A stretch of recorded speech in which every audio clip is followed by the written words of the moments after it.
is going on, guys? JD from New York here with your official WWE Monday Night Raw review for tonight's show, January 25th, 2016. Live tonight from Miami, Florida. I think today we're about to make some history, people.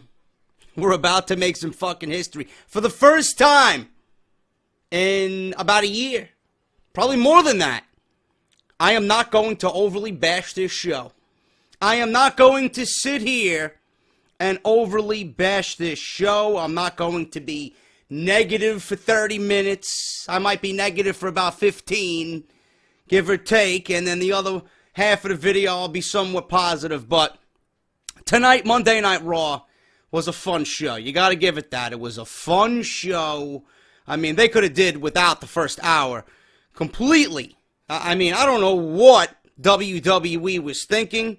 It looked like the first hour of Monday Night Raw was booked by Vince McMahon and Kevin Dunn, and then the second hour was booked by Triple H. That's just the way it looked like to me, but that first hour was completely coma-inducing fucking garbage. I don't know what they were thinking during that first hour tonight. You had the social rejects coming out, and we'll talk about it.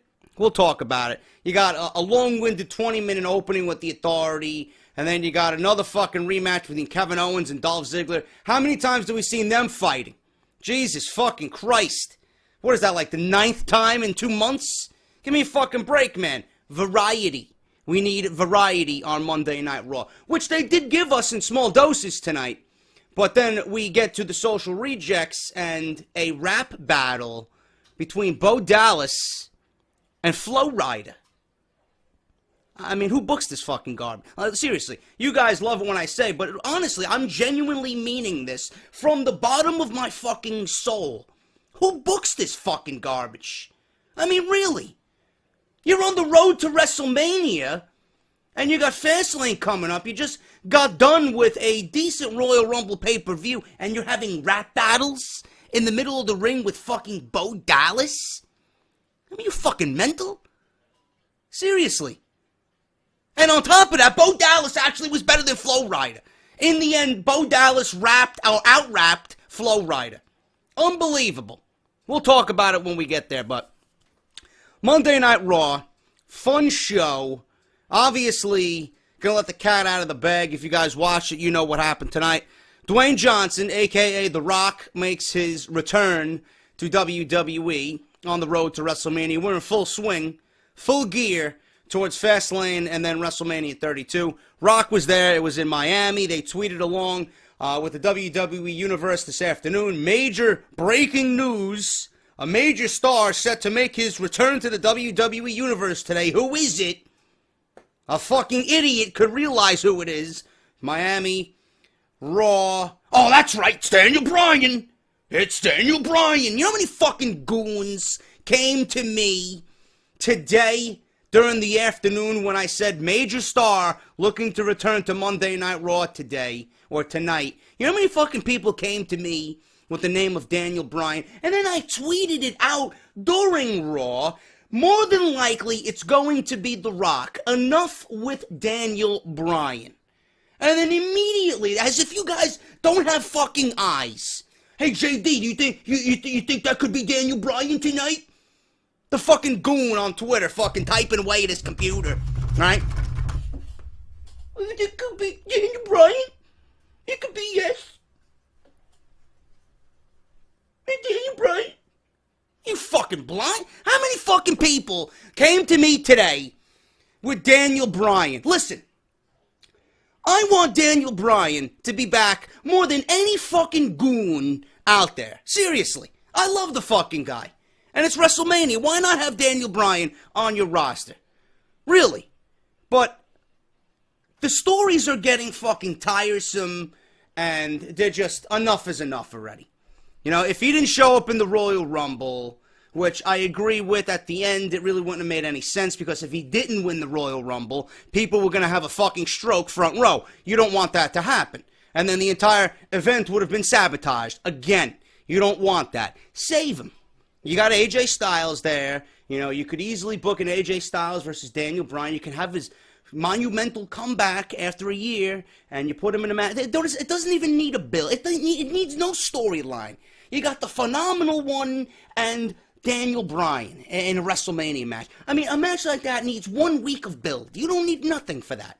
You can bring him back 1 week before. You can bring him back an hour before WrestleMania and put that match on at the last minute, and it'll fucking tear the entire building down. You don't need anything to build that type of match. If they want him for WrestleMania, they will certainly use him. Okay, but Daniel Bryan, I'm tired of hearing it. You know, if it's going to be reported, I'm going to report only solid news. I'm not going to report anything, oh, what if, or this could be, this might be. No, I'm not going to report none of that shit. Daniel Bryan, as far as I'm concerned, WWE doesn't give a shit about him. They don't want to use him. He's out. He's injured. He's off the roster. Whatever the case may be. It's Daniel Bryan. It's not his time to come back yet. Okay, so stop with the fucking Daniel Bryan shit. Every time someone's rumored to come back, it's Daniel Bryan. It's Daniel Bryan. I want Bryan back more. I think me and Joe Cronin want Daniel Bryan back more than anybody. So, you guys know how we feel about that. Enough with the fucking Daniel Bryan. Tonight it was The Rock show. It was in Miami, and I haven't laughed that hard at a Monday Night Raw in I don't even know how long, man. It has to be over. It has to be over 3 years. I haven't laughed that hard. I think the last time I laughed that hard was when The Rock came back in Brooklyn with that segment with Lana and Rusev. That's the last time I laughed as hard as I did tonight. Rock was absolutely on fire. I mean, the things that he did with The Miz.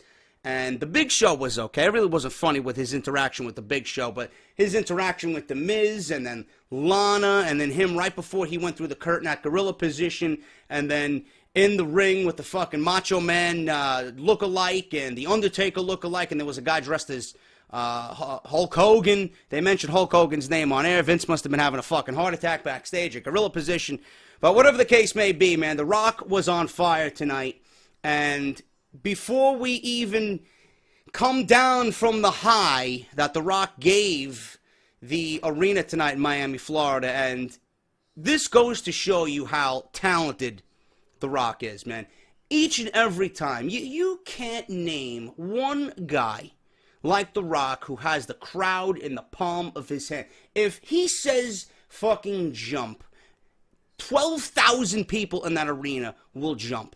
If he says, shut the fuck up, you could hear a fucking mouse fucking pitter-pattering across the arena floor. That's how quiet it would be.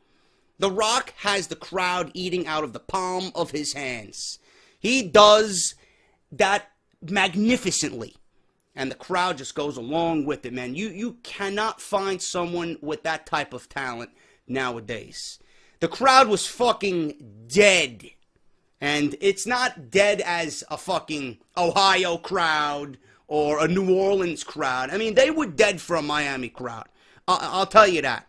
They were not as lively as I know a Miami crowd to be. Miami's usually very vibrant, very fucking lively.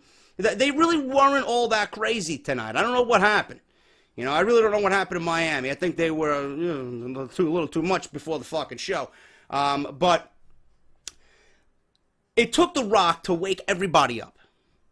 As soon as The Rock was there, I mean, everybody finally realized, oh shit, we're at Monday Night Raw. I don't know where we are the first hour. I think we're fucking burning in purgatory watching this fucking bullshit at 8 p.m.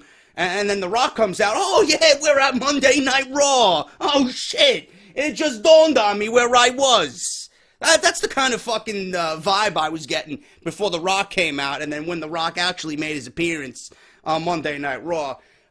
So The Rock woke everybody up, and then if you didn't think the segment was going to get any better, the New Day comes out, and they're wearing the fucking unicorns on their head, and Big E and all of them are dancing, and they're gyrating, and you just see The Rock with his fucking hands on his hips, and, just waiting quietly and patiently. And you just can't help but think that, The Rock is just taking all this in, and he's like a fucking loaded cannon. He's going to unload, and he's building fucking ammunition. You know? It's like you're playing a fucking... It's like you're playing Final Fantasy and you're waiting for the fuck... Final Fantasy VII, by the way, goons. Greatest game of all time. It's like you're playing Final Fantasy VII and you're in the last boss fight with Sephiroth and you're waiting for your fucking bar to build up so you can actually attack him. That's what I pictured The Rock was doing. Just listening to the New Day spew garbage and fucking crack jokes and gyrate and all this other shit.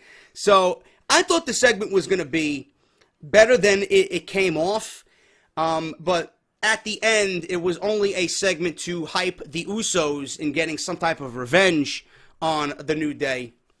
And there was a family gathering there at the end. The Usos attacked the New Day, and then The Rock, delivered a rock bottom and a people's elbow. I thought he wasn't supposed to be doing any physical activity for the WWE. Could this be a precursor to The Rock getting back in the ring? I don't know, man. He could still injure himself doing a rock bottom. He could still injure himself doing a spine buster and a people's elbow. Shit happens. So I was actually surprised The Rock got somewhat physical tonight with the New Day. But regardless of that, it was an absolutely hysterical, fun segment that really took the show from hour one, which was hell on earth, pretty much for everybody. And it was a fun segment. It was lively. It made people laugh. We were, again, brought back to when days were good and The Rock was there. I mean, The Rock, as he ages, it's like fine wine, man. I'm not the biggest Rock advocate. I'm not the biggest Rock fan. But when he's there, shit really goes down. Shit's popping. I'm not gonna bullshit you there. But it was great seeing The Rock back. I'm very curious to see what he does at WrestleMania, what type of role he's going to play. He might be at Fastlane. We don't know. He is going to be at WrestleMania. Like I said, we don't know what type of role he is going to play at WrestleMania.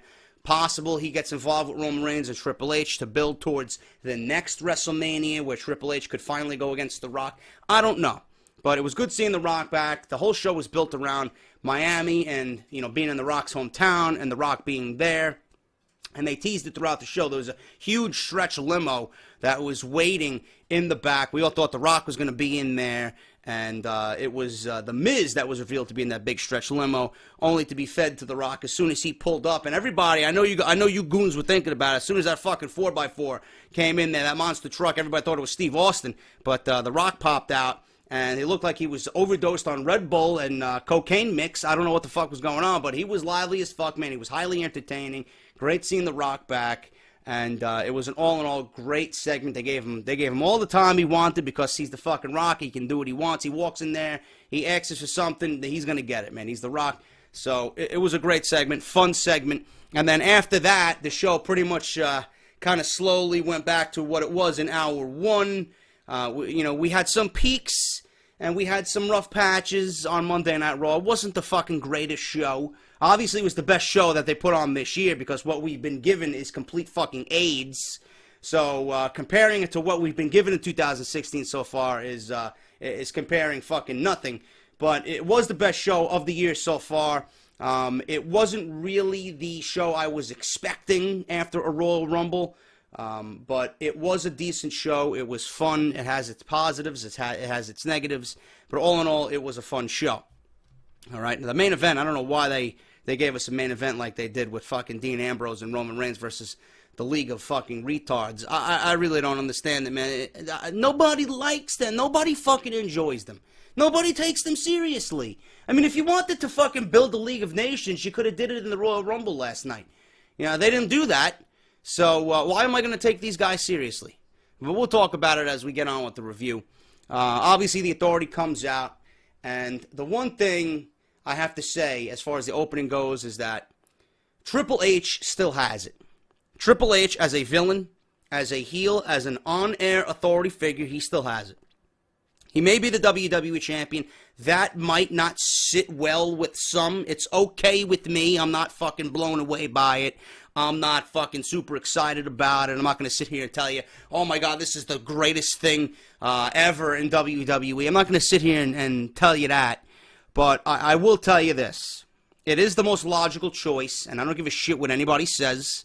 It is the most logical choice. You have nobody else that's going to fit that role as well as Triple H right now for a Roman Reigns to go in there at WrestleMania and defend the title. Yes, it could have been Brock Lesnar. I would have been okay with that rematch, but the WWE wants to build this storyline with Roman Reigns overcoming the Authority, and they want to give him the WrestleMania moment. Seriously, they want to have him and Triple H at WrestleMania, and they want this story to be concluded. And no matter how predictable it's going to be, it makes sense. Sometimes the most predictable outcomes make the most sense, okay? Predictable doesn't mean bad. As long as there's good storytelling and there's good mic work like we've seen tonight from Triple H, I am okay with it. Triple H is a beast on the microphone. If anybody's going to be a villain in this storyline, Triple H is A+. He gets the job done. He makes you believe. He's great at what he does. He's always been great at what he does. He's very underrated on the microphone. If you want to build a storyline and bring validity to a storyline, Triple H is your man. He does it perfect, okay? And he's playing his role as an on-air character brilliantly. You know, Justin LaBar has been tweeting that all the smart fans are getting pissed and the internet community is getting pissed because Triple H is the WWE champion and, you know, they're upset about this decision. How are you going to give the title to a 46-year-old COO? He's doing his job. You know, he is doing his job. He is making you hate him. He is making you hate him. That's what a heel does. Okay? He's the authority. He's the boss. Vince McMahon's the boss. They are going to do whatever they have to do so that they get that type of reaction out of you. Now, I'm not going to sit here and fall for that bag of tricks. I'm not going to, because I know what the wrestling world and what WWE is trying to mold for WrestleMania. I know what they're doing, so I'm not going to fall for that. I'm not upset by it. I see the story that they're trying to tell, and that's all I could do. You know, it involves Roman Reigns, so be it. You know, it's going to be a decent story. How Roman Reigns is going to overcome Triple H and get his title back by the boss and the higher-ups in the company doing whatever the fuck they want. They pretty much stole the belt from him. They put Triple H at number 30. You know, they gave him that prime position because they can. It all ties in. So I'm okay with that. And Triple H tonight on the microphone was great. Now, Vince McMahon on the microphone tonight, I said this on Twitter, it looked like half shoot for Vince McMahon. It looks like he was talking down to everybody, and I'm watching this, and I'm legit saying, I think Vince McMahon honestly means what he's saying to the crowd. You know, Roman Reigns is now more miserable than everybody. You know, he's calling everybody miserable. Yeah, Vince, we are miserable. Each and every Monday night from 8 p.m. to 11:10 p.m., every Monday night, we, collectively, are miserable because you don't put on a show that we enjoy watching anymore. So, that's that. Yes, he got it right. We are miserable. But, you know, they talked about how the fans were eating out of the palm of their hands, and everybody had false hope about Brock Lesnar, AJ Styles, and Vince McMahon. You seen him if you guys were paying close attention. Who? He said one who. I added two more who's there. But, you know, who? They don't fucking care. AJ Styles, Roman Reigns, everything was a waste of time because they knew who number 30 was going to be. And then out came Triple H, and he said that Roman Reigns disrespecting the authority. He's disrespecting Vince McMahon in the place that he created. As for people who say he doesn't need to be champion again, they're right. With the career that he's had, he doesn't need the title. However, he's champion again because he wants to be champion. And people like Reigns don't deserve to be. Okay? Fans chant for Reigns, which is odd because they were booing the shit out of him in Orlando. But in Miami, it's like two fucking polar opposites. I don't know what's going on there, Florida. I mean, what type of water? What's in the water down there, bro? Seriously. You know? Cheering in Miami, but booing out of the building in Orlando. Odd. So they're chanting for Roman Reigns, and they said that they will announce the main event for Fastlane, which was announced tonight. It's going to be Roman Reigns versus Brock Lesnar versus Dean Ambrose in a triple threat match for the number one contendership for Triple H's WWE title. I wonder who's going to win that. I wonder what the main event of WrestleMania is going to be. I wonder what's going to happen in this match. I can tell you right now. Roman Reigns is going to win the match. It's going to be number one contender. Your main event's going to be Triple H versus Roman Reigns for the WWE title. The Wyatt family's going to interfere. They're going to cost Brock Lesnar the match. That's going to set up Brock Lesnar versus Bray Wyatt for WrestleMania. Chris Jericho, I'm sure, is going to get involved in some way, shape, or form with Dean Ambrose because they announced on SmackDown that Roman Reigns and Dean Ambrose will be on the highlight reel with Chris Jericho. So that might be setting up for something in the future. A lot of moving pieces here, people. A lot of moving pieces for Monday Night Raw. And we could see how the WrestleMania card is taking shape. So that is your Fastlane main event. Pretty interesting. And yes, it is predictable. But it's going to be an interesting watch to see how everything develops and how they go and develop these storylines and matches for WrestleMania. Remember, predictable is not bad. Okay, predictable is not bad. We all knew Stone Cold Steve Austin was going to beat Shawn Michaels at WrestleMania for the world title. Was that bad? Huh? Even though it was predictable. Was that bad? No. No, it was not bad. So, think about it that way. Okay? Dolph Ziggler versus Kevin Owens. Don't really care. I love Kevin Owens. I love KO. But Dolph Ziggler, man, I don't know if he's a WWE superstar or a fucking groupie for Motley Crue, man. I don't know what the fuck he's becoming. I don't know what's going on with Dolph Ziggler. Can Dolph Ziggler sink any lower, bro? Seriously. I think he's sinking so low that he's on Titanic-type levels, man. He's looking for the jewel that old lady threw over the fucking railing in the Titanic movie. That's how fucking low Dolph Ziggler is. So, he loses tonight. From a pop-up powerbomb from Kevin Owens, 8:45. Dolph Ziggler, goodbye, bro. Kevin Owens looking very strong still, and I like the way WWE's booking him. He looked strong in the Last Man Standing with Dean Ambrose at Royal Rumble. He comes back, turns around, and wins tonight against Dolph Ziggler. No matter how low Dolph Ziggler is, Kevin Owens got a clean victory, okay? Dudley Boyz versus Bo Dallas and Curtis Axel. So it takes Flo Rida to come out from the crowd and stand in the corner of the Dudley Boyz to get them a victory. That's number one. Number two, Bo Dallas should have a record deal if he beat out Flo Rida in a rap battle in the middle of the ring. That's just the way I see it, and that's number two. Number three, who scripts this fucking garbage, and why is it on my TV? Number four, why do we have this in the ring during the road to WrestleMania where things need to be serious and important? I don't know. Number five, what does this do for either team? Nothing. It does nothing. The Dudley Boyz, what the fuck happened to them, bro? Seriously, what happened to the Dudley Boyz? They come out, they fucking put people through tables, and now they're fucking jobbers. Seriously. And the social outcasts, man. What is their fucking... Why are they on TV? What is their purpose? Seriously. I know these guys are getting TV time, but if you're gonna make a joke of them, get them off TV and put them on Superstars or Main Event. They don't need to be on Monday Night Raw. Seriously. And Flo Rida, I mean, really, you losing out to Bo Dallas in a rap battle? I think you need to rethink your fucking your priorities in life, buddy, because rapping apparently is not one of them. Bo Dallas really did beat out Flo Rida. If you guys want to go back and watch that, I give the win to Bo Dallas there. But regardless, Dudley Boyz beat Bo Dallas and Curtis Axel 3D to Axel, and apparently Axel was just eliminated from the 2015 Royal Rumble last night, and he still has not been eliminated from the 2016. Keep that in mind. Keep that in mind. Chris Jericho versus AJ Styles. Finally, Monday Night Raw began at the 9 o'clock hour because I have no fucking idea what we've seen in hour one. Chris Jericho versus AJ Styles. Chris Jericho says, "Welcome to the big leagues, kid." How old is AJ Styles? 37, 38 years old? Chris Jericho's what, a year older than him? Kid? Seriously? I love how Chris Jericho could be a dick at times, and I didn't mind that comment, but I know some goons on the internet who take things too seriously. I take things too seriously at times, but I know there's some fucking goons out there. How could he say that about the phenomenal one? How can he say that about the best independent wrestler in the world? Give me a fucking break, bro. Seriously, what they say, you know, obviously AJ Styles is an acclaimed fucking wrestler. He's probably the greatest wrestler on the face of the planet right now. You know, he was the hottest free agent. They signed him to big money. They lured him away from New Japan and going back to TNA.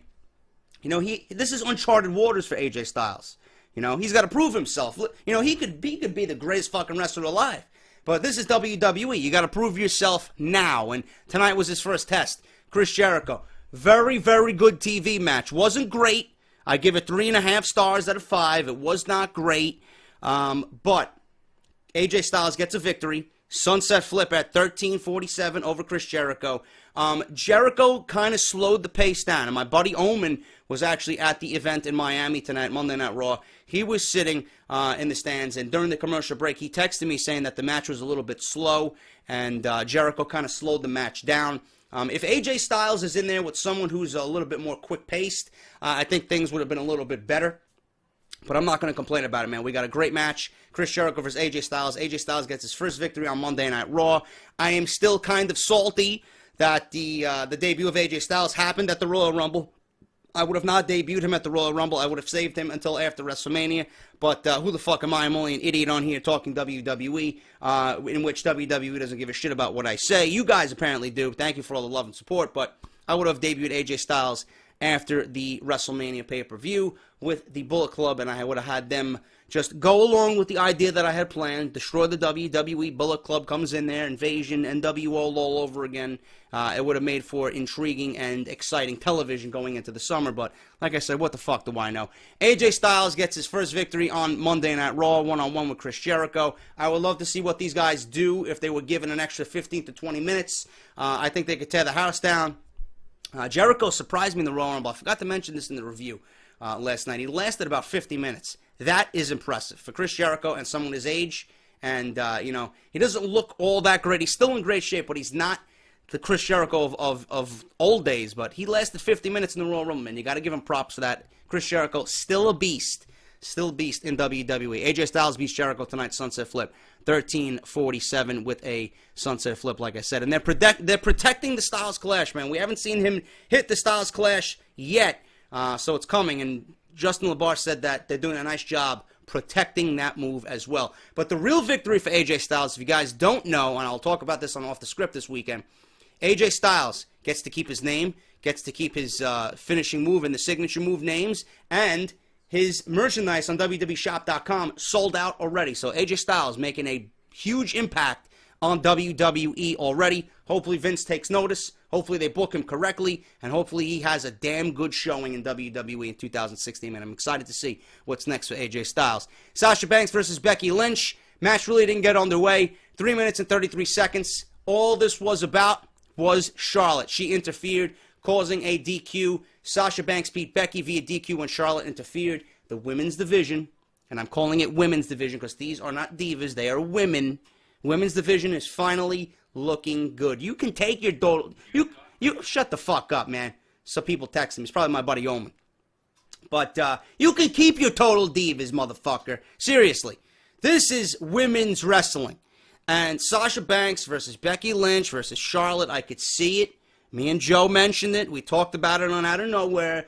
This could be a massive, massive, massive storyline for the women going into WrestleMania. Triple threat with Sasha, Becky, and Charlotte. I'm excited. And I haven't mentioned that about the divas, man. You can take your fucking Paige and Alicia Fox and Brie Mode, Sleep Mode, whatever the fuck you want to call her. You can keep that shit on the E-Network, man. You can build the division. I would rather see these three flip-flopping back and forth for 2 months going into WrestleMania than anybody else on the roster, okay? So, Sasha Banks, Becky Lynch tonight. DQ, Sasha wins. Charlotte interfered. She got some type of revenge on what Sasha Banks did to her at the Royal Rumble. And Diva News, Nikki Bella needing neck surgery. She is getting fusion neck surgery. Her career might be over. I'll have more news on that on Friday on Out of Nowhere. Not Out of Nowhere. Out of Nowhere's on Wednesday on Off the Script. Fucking up my own shows. Jesus Christ. Get Off My TV versus Bray Wyatt. Do I even need to mention who it is? Get Off My TV. It's either one of three, so you guys get the idea. Bray Wyatt beat Get Off My TV with Sister Abigail 703. Wyatt's beat down Get Off My TV post-match. Here come follow the buzzards. Match really didn't do anything. The clowns dressed up as Randy Savage and Hulk Hogan were getting more reaction than what happened in the ring because of Get Off My TV. He was actually on Monday Night Raw tonight.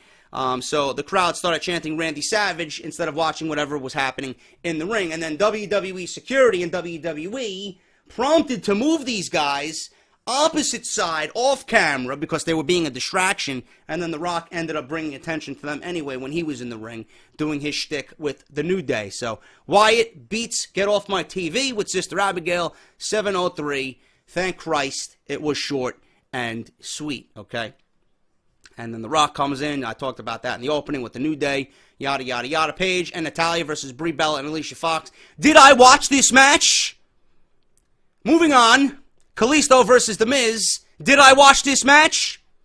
Moving on. No, is the answer, by the way, goons, if you want to know why I didn't watch it. Just look at the names in the match. The Miz, who cares? Alicia Fox, Paige, Brie, who cares? Please. Why would I watch that match, man? It does nothing for me, and it does nothing to develop storylines that I'm interested in. Nobody gives a shit. Roman Reigns and Dean Ambrose beat Sheamus and Rusev. The main part of this match, pretty much up until the ending, it was all sleep mode. Sleep mode, Brie mode, whatever the fuck, man. Looks like Brie mode fucking infiltrated this match because I didn't give a shit about this one either.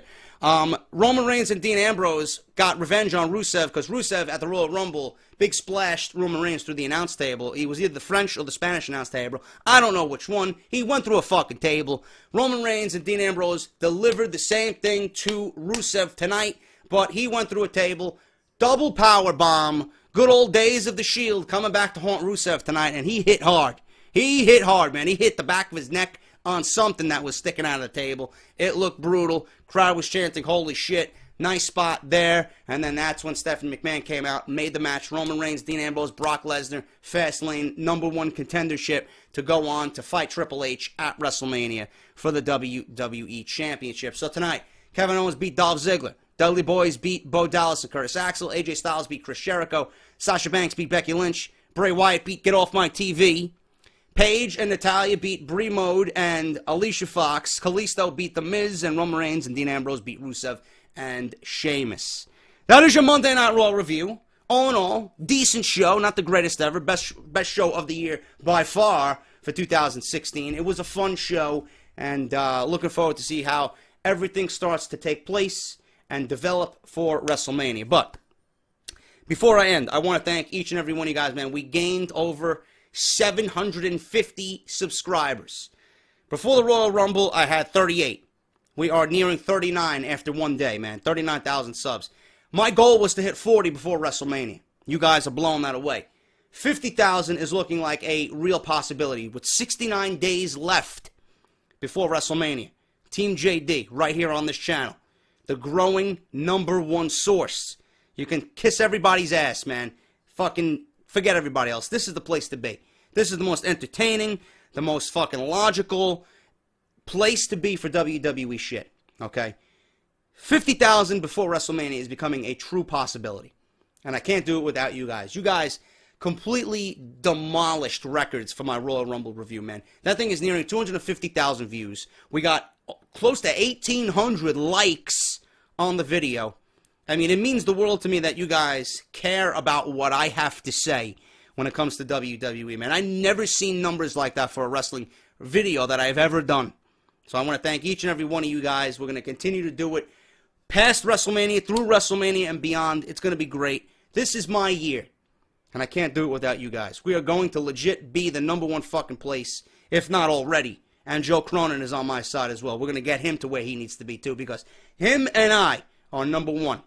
Right here on YouTube.com, man. Everybody else that does this shit, take a fucking hike, man. We're doing it the right way right here on Team JD. So thank you guys so much. If you're new, thank you for subscribing. If you're thinking about subscribing, please do so. Hit that subscribe button. Follow the #1 place for WWE right here on YouTube.com. Follow me on Twitter at JD206.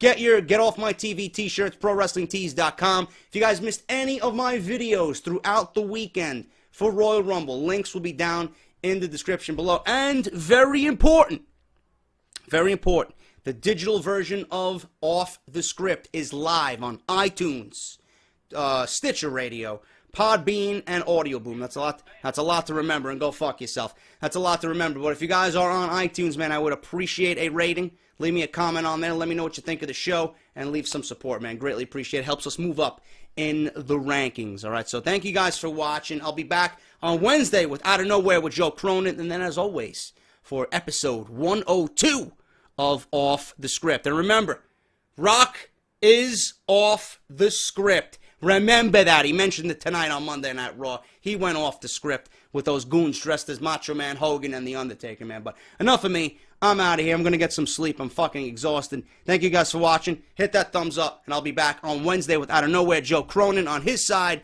and Off the Script on Friday right here on my channel. Till then, this is JD. Thank you guys for watching. I'll talk to you soon.